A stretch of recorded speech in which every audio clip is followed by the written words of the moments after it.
2 3 4 5 6 7 8 9 10. இதுவும் மூளைக்கு மூளை ஆக்டிவேட் பண்ணும், மூளைக்கு ரெஸ்ட் கிடைக்கும்.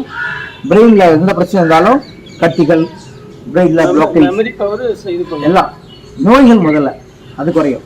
மெமரி பவர் நம்ம இஷ்டம். மற்ற புத்தகத்தையும் படிச்சு மனப்பாடம் பண்ணலாம், இல்லை மறந்தும் போகலாம்.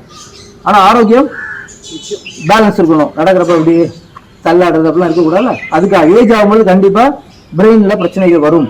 பிரெயினில் பிரச்சனை நோய் இல்லை, பேலன்சிங் குறையும், மெமரி பவர் குறையும். அதுக்கெல்லாம் எந்த பயிற்சி ரொம்ப நல்லது? இந்த 2 பயிற்சியும் ரொம்ப நல்லது. அடுத்து இன்னொரு பயிற்சி, 3 பயிற்சி எப்பவுமே பிரெயின் தான் ஞாபகம் வச்சுங்க.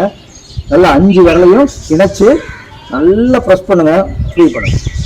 நல்லா ப்ரெஸ் பண்ணுங்க, ஃப்ரீ பண்ணுங்க. ஃபுல்லாக ப்ரெஸ் பண்ணுங்க, ஃப்ரீ பண்ணுங்க. பிரிக்காதீங்க, இப்படி வச்சா தான் பவர் போகும். நல்லா ப்ரெஸ் பண்ணுங்க, ஃப்ரீ.